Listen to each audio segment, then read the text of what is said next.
नमस्कार, आप देख रहे हैं अमर उजाला .com। हमारे साथ हैं राजस्थान के मुख्यमंत्री रहे अशोक गहलोत के ओएसडी लोकेश शर्मा जी। कल कांग्रेस राजस्थान में चुनाव हार गई, उसके बाद इनके एक ट्वीट से सियासत में भूचाल आ गया। जानते हैं इन्होंने क्या वजह रही, क्यों वो ट्वीट इनको करना पड़ा।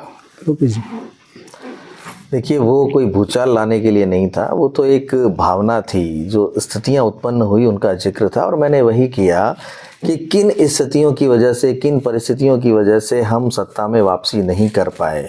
मैंने लगातार मुख्यमंत्री जी को अपना फीडबैक दिया, उन्हें बताया कि किस तरीके से मैं पिछले 6 महीने 8 महीने प्रदेश भर में घूम घूम के मैंने जनता के साथ कनेक्ट किया है। ग्राउंड की रियलिटीज़ क्या हैं। मैंने जो युवा संवाद कार्यक्रम आयोजित किए उसमें हज़ारों युवाओं के साथ मैंने इंटरेक्शन प्रोग्राम्स किए और वहाँ के जो स्थानीय लोग थे उनके जो फीडबैक थे उनको संकलित करके, उनका एक कंपाइलेशन करके, उनका फीडबैक रिपोर्ट तैयार करके मुख्यमंत्री जी को बताया कि स्थानीय जनप्रतिनिधियों के खिलाफ, जो सिटिंग एमएलएज हैं उनके खिलाफ जन आक्रोश है, एंटी इनकम्बेंसी है। अगर हम इनके टिकट काट देते हैं या हम इन चेहरों को बदल देते हैं, लगभग 30 से 40 चेहरे बदलने की हमें आवश्यकता है। इन्हें बदल देंगे तो निश्चित तौर पर हम अपनी सरकार की वापसी करवा पाएंगे। और इस बात पे उन्होंने अपनी सहमति जताई और उन्होंने हाँ भी किया कि हाँ, लगभग हमें इस तरीके के कदम उठाने पड़ेंगे। वो इस बात को मानते थे, शायद जो भी रिपोर्ट्स पहुंच रही थी, क्योंकि ये फीडबैक सिर्फ मेरा अकेले का नहीं था। जितनी भी एजेंसीज़ ने राजस्थान में सर्वे किया है, चाहे वो इंडिपेंडेंट एजेंसी रही हो या कांग्रेस की हो, एआईसीसी की हो, जिस भी एजेंसी ने सर्वे किया, सभी ने ये बताया कि हमें ये चेहरे बदलने होंगे, हमें टिकट्स काटने होंगे। तो अब वो क्यों नहीं कर पाए या क्यों हम टिकट नहीं काट पाए, ये तो सारे हमारी लीडरशिप को ही पता। लेकिन जो स्थितियां उत्पन्न हुई उसमें क्या क्या खामियां रही, कौन ऐसे लोग थे जिन्होंने सच मुख्यमंत्री जी तक नहीं पहुंचने दिया, उन सभी बातों का जिक्र मैंने बहुत ही खुले रूप में अपने उस खुले पत्र में किया है। जी, ऐसा कहा जा रहा है कि आपकी नाराज़गी टिकट नहीं मिलने की वजह से रही। आपने आखिरी वक्त पर प्रयास भी किए, सचिन पायलट से भी मिले, मुख्यमंत्री अशोक गहलोत से भी मिले, रंधावा जी से भी मिले, तो क्या असल वजह क्या है? देखिए, इसका टिकट मिलने नहीं मिलने से कोई संबंध नहीं है। एक कांग्रेस के सक्रिय कार्यकर्ता होने के नाते टिकट मांगना मेरा अधिकार था और मैंने वही किया। मैंने टिकट मांगा। ये निर्णय तो पार्टी को करना था ना कि वो मुझे टिकट देगी या नहीं देगी। तो पार्टी ने नहीं दिया, कोई बात नहीं। लेकिन इसको इस तरह से जोड़ना कि मैं इस बात से कोई लेके नाराज़गी जाहिर कर रहा हूँ, इसका इससे कोई संबंध नहीं है।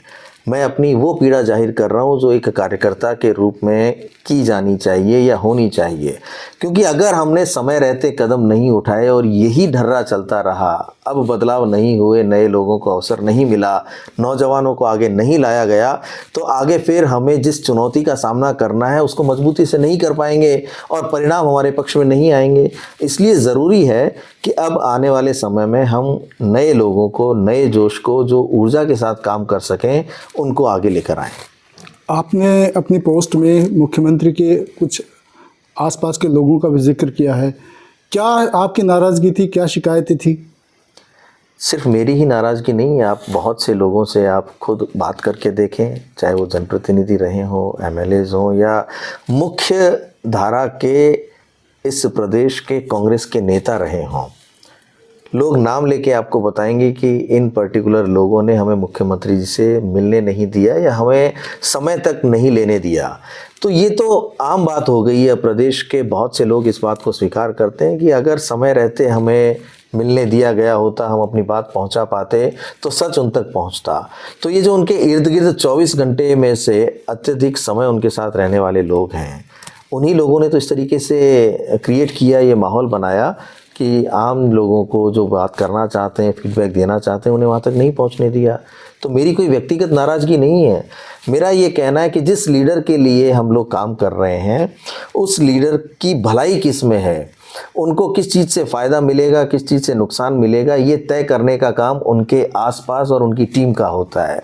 इसलिए अगर सच और सच्चाई उन तक नहीं पहुंचने दी जाती तो ये एक, कहते हैं ना कि पाप करने का काम होता है। इससे नुकसान तो लीडरशिप का ही हुआ ना। प्रदेश में कांग्रेस की सरकार वापस नहीं आ पाई, लीडरशिप के ऊपर इतना बड़ा सवाल चारों तरफ से खड़ा हो गया। तो ये चीज़ें उन लोगों को ध्यान रखने की होती हैं जो इर्द गिर्द रहते हैं। लेकिन उनकी खुद के कुछ इंटरेस्ट रहे होंगे कि उन्होंने सच को और सच बोलने वाले लोगों को मुख्यमंत्री जी तक नहीं पहुंचने दिया। कोई नाम आपने लिया नहीं, कोई बताना चाहेंगे? नाम तो आप प्रदेश में किसी से भी पूछ लीजिए, सभी लोग नाम लेके बात करेंगे। अब मैं क्यों इन लोगों का नाम लूँ? आपने 25 सितंबर की घटना का भी जिक्र किया, तो क्या उसमें आगे का? देखिए, 25 सितंबर की घटना को मैंने कहा कि वो प्रायोजित थी, और निश्चित तौर पर मैं यही दोबारा दोहराऊंगा कि वो प्रायोजित घटना थी। अगर उस दिन जिस मंशा से आला कमान के प्रतिनिधि इस प्रदेश में आए थे, उस मंशा को पूरा होने दिया जाता तो आज परिणाम कुछ और होते। राजस्थान में अब आप कह रहे हैं चेहरे के बदलाव की ज़रूरत है, कौन नया चेहरा हो सकता है? सचिन पायलट, आप बता रहे हैं सचिन पायलट युवा चेहरा है, सचिन पायलट के अलावा और कोई चेहरा है राजस्थान में? देखिए, मैं ये नहीं कह रहा कि पर्टिकुलर किसी चेहरे की बात कर रहा हूँ। मैं ये कह रहा हूँ कि राजस्थान में नए युवाओं को, ऊर्जावान लोगों को, नौजवानों को अब मौका दिया जाना चाहिए। और निश्चित तौर पर सचिन पायलट युवा हैं ही, और उनका युवाओं के साथ कनेक्ट है, लोग उन्हें पसंद करते हैं। लेकिन उनकी क्या भूमिका होगी ये तय करने का काम आला कमान का है, हमारे केंद्रीय नेतृत्व का है कि अब किस व्यक्ति को किस भूमिका में आगे के लिए जिम्मेदारी दी जाएगी। क्योंकि अभी आगे बहुत बड़ी चुनौती है। अभी तो हमने विधानसभा चुनाव लड़े हैं, हमारी इसमें हार जरूर हुई है, लेकिन लोकसभा चुनाव है 6 महीने बाद, 5 महीने बाद। हमें उन चुनावों में मजबूती से उतरने के लिए अब परिवर्तन की आवश्यकता है। आप कांग्रेस में वॉर रूम के इंचार्ज भी रहे, तो आपकी ये जो नाराज़गी या शिकायत है, क्या ये पोस्ट तक रहेगी या आला कमान तक भी आप इसे लेकर जाएंगे? मैंने तो ये खुला ही कह दिया है, खुला ही लिखा है। अब आला कमान तक तो ये पहुंचनी ही चाहिए। अब आला कमान को ये ज़रूर सोचना होगा कि इतने अच्छे काम करने के बावजूद, इतनी अच्छी सरकार चलने के बावजूद भी हम क्यों चुनाव हारे। अगर आप ये वीडियो YouTube पर देख रहे हैं तो हमारे चैनल को सब्सक्राइब करें और बेल आइकन को दबाना ना भूलें। अगर आप Facebook पर ये वीडियो देख रहे हैं तो हमारे पेज को लाइक करें।